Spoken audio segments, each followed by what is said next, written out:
En Warhammer 40.000 las armas son tan protagonistas como los héroes que las empuñan. Cada una es otra oportunidad para resaltar lo exagerado del universo. Muros de fuego psíquico, agujeros rasgados en la realidad y herramientas que pueden arrancar el alma misma del cuerpo de un oponente. Esto es solo la punta del iceberg del armamento de Warhammer 40.000. Hoy vamos a repasar solo algunas de las armas personales y de campo más poderosas de Warhammer 40.000, desde granadas y espadas hasta misiles y cañones montados en vehículos, todas ellas aterradoras a su manera. Un agente secreto o un genio criminal adinerado queda acorralado sin sus armas y se ve obligado a usar su último truco para sobrevivir. Una pistola diminuta, una daga estilete oculta, o en el 42º milenio, un arma digital.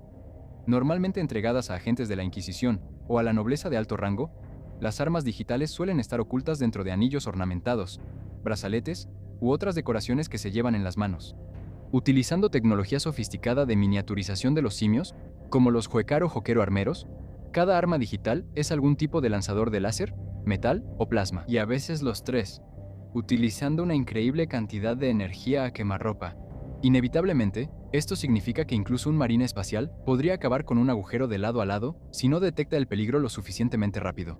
Y considerando lo bien camufladas que están estas cosas, es poco probable que incluso un Astartes de vista aguda pueda notarlo antes de que su pecho sea reducido a escoria. Por suerte, estas armas son muy raras. Los yoqueros son una especie alienígena que trabaja casi exclusivamente con la Inquisición, así que su trabajo está muy estrechamente vigilado, pero probablemente sigue siendo prudente mantenerse alerta cuando tratas con imperiales de alto rango. Incorporada en espadas, guadañas, hoces e incluso cuchillos forjados con el metal viviente que compone los cuerpos de todos los necrones y sus dioses Catán encadenados, la tecnología de fase es esencialmente la versión necrona de las armas de energía, excepto que, en lugar de usar un campo de energía para permitir que una espada o un hacha corten la armadura, los necrones usan su avanzado entendimiento de la física para que sus armas salgan de fase del universo material, pasando completamente por alto la armadura para llegar directamente a los objetivos blandos en el interior. En el caso más famoso, se pensaba durante mucho tiempo que la espada del amanecer del comandante Tau Farsight era una espada de fase necrona, hasta que GW amplió la historia y la convirtió en algo más extraño. Y por supuesto, están las espadas de fase usadas por los asesinos Caladus del Imperio y las espadas Xenofase, usadas por los Astartes de la Death Watch de la Inquisición. Así que no solo son estas armas una maravilla horripilante de la física, que pueden cortar prácticamente cualquier cosa con facilidad, sino que también son tan comunes que las demás razas de la galaxia las descubren y las usan de manera rutinaria. Montar armas sobredimensionadas en tanques no es nada nuevo para la humanidad, pero el lanzamisiles Death Strike lleva esa idea a un nuevo extremo. En su núcleo hay un sistema de misiles masivo montado sobre el chasis de un tanque Quimera, con la capacidad de disparar una amplia variedad de cargas útiles. Algunos son bastante estándar, misiles superficie-aire o de andanada de plasma diseñados para vaporizar fortificaciones y colapsar escudos de vacío.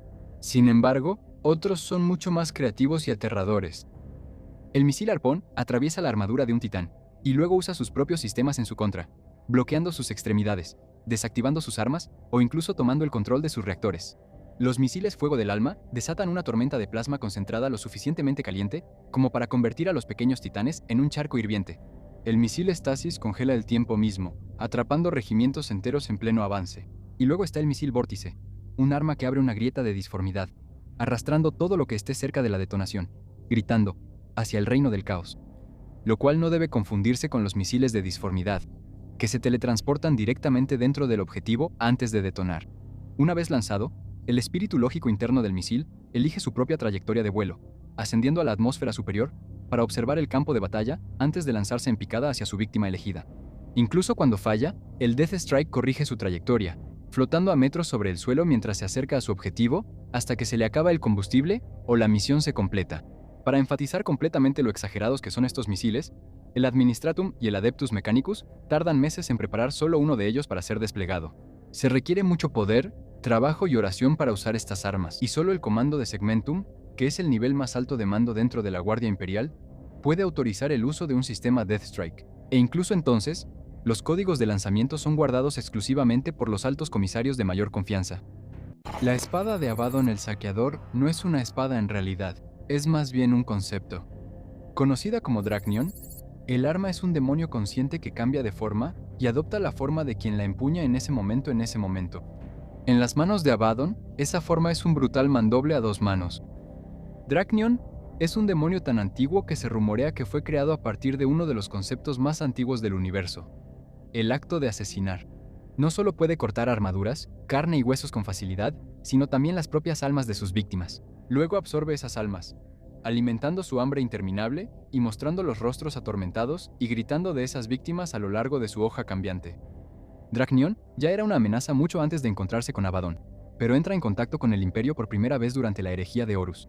Cuando los ejércitos de Horus atacaron el Palacio Imperial, Draknion se lanzó hacia la sala del trono usando la telaraña humana, que ya había sido invadida. Luchó abriéndose paso hacia el Sancta Sanctorum del Emperador, junto con una horda de demonios decididos a devorar el alma del maestro de la humanidad. En una pelea brutal donde el demonio logró empalar al emperador, Big E descubrió que no podía destruirlo. En su lugar, cortó su conexión con el reino material arrojándolo al pecho de un custodio cercano, como si fuera un juego infernal de papa caliente. A ese custodio se le ordenó correr lo más lejos, y durante el mayor tiempo posible dentro de la telaraña dañada. Y él y la espada desaparecieron poco después. Finalmente, Abaddon fue guiado hacia Draknion durante la primera Cruzada Negra en el 781 de M31 en el mundo demoníaco Yirlan, muy por debajo de la Torre del Silencio, donde los dioses del caos entierran sus secretos.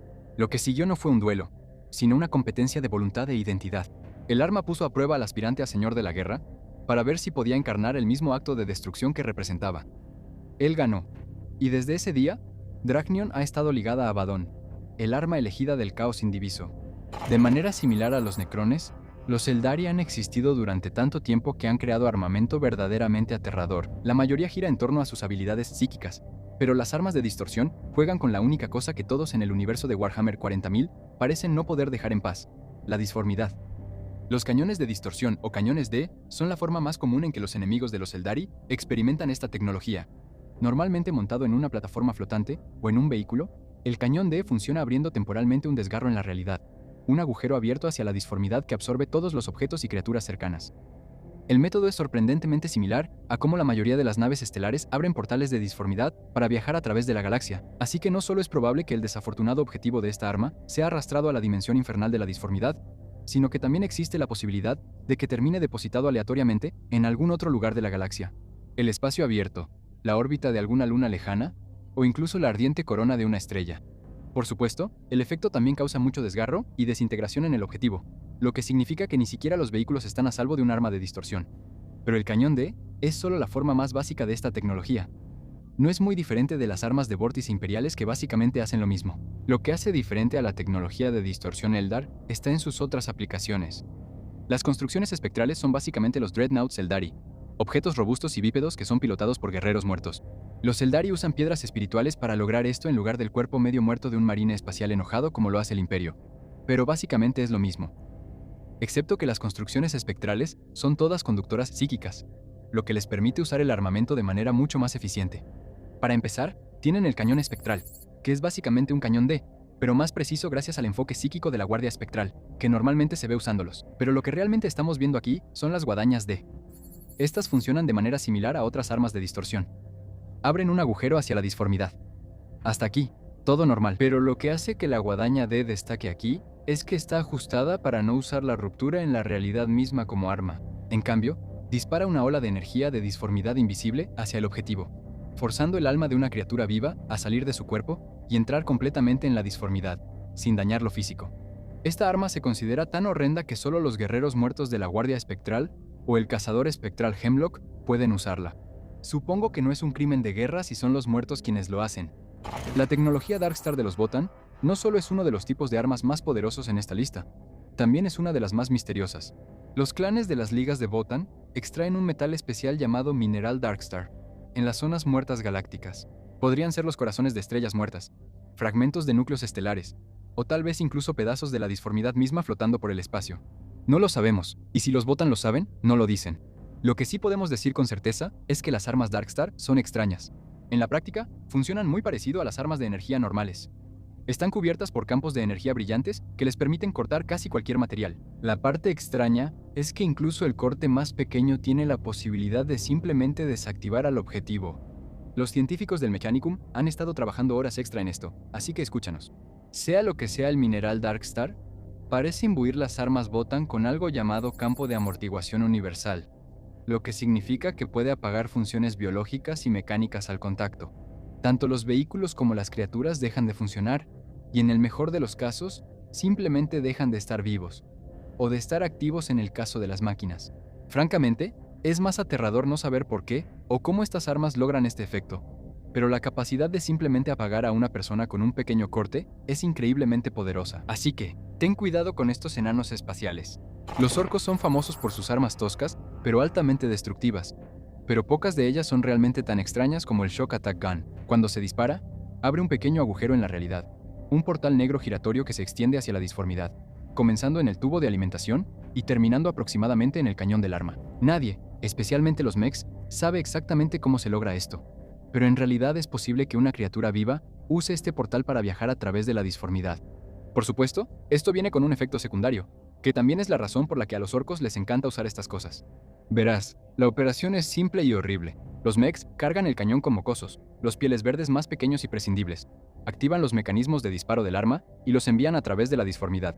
Debido a esta maniobra de disformidad, el Snotling a menudo termina existiendo dentro del objetivo, ya sea un tanque, un búnker o el pecho de un objetivo. Enloquecidos por el viaje a través del infierno espacial literal, arañan, muerden y explotan desde adentro hacia afuera. También hay un trabajo en equipo bastante feo.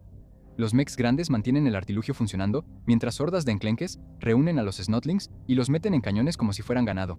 Es ruidoso, cruel y dramático.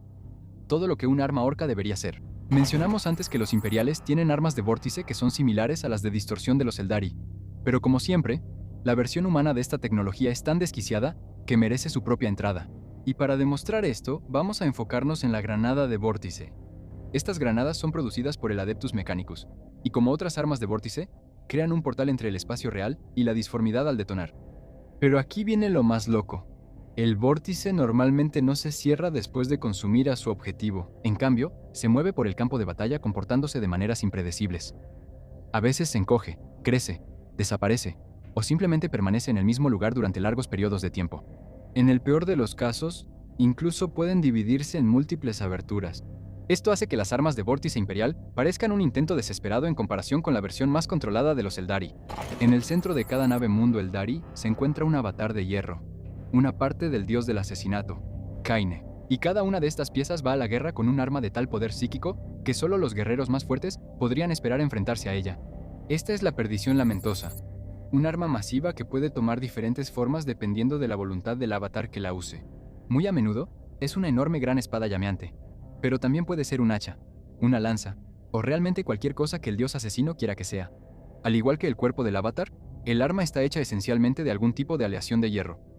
De alguna manera, es capaz de soportar el calor de la furia psíquica que constantemente emana del avatar, permitiendo que la criatura canalice ráfagas de furia incandescente hacia sus enemigos y corte casi cualquier cosa. Y eso incluye a los demonios, ya que definitivamente esta no es un arma mundana. La naturaleza psíquica de la superficie rúnica, increíblemente caliente de la perdición lamentosa, le permite atravesar a los nunca nacidos con la misma facilidad que lo haría con un tanque o un guardia, todo mientras emite el grito que le dio su nombre. Lo único que realmente puede detenerla es otro artefacto de poder similar, algo como un arma demoníaca maldita, o los guanteletes de ultramar, que han funcionado en el pasado. Pero claro, la perdición lamentosa no es peligrosa solo por lo que es, sino por el dios que la empuña. Esta enorme hoja es algo mucho más allá de la ciencia. Incluye varios poderes únicos basados en la disformidad. Puede cortar casi cualquier cosa. Puede canalizar los poderes psíquicos de quien la usa. Fue creada usando tecnología aterradora y en la disformidad. Pero lo realmente único de esta espada es que mata demonios. Ahora, normalmente, cuando un demonio es asesinado, en realidad no muere.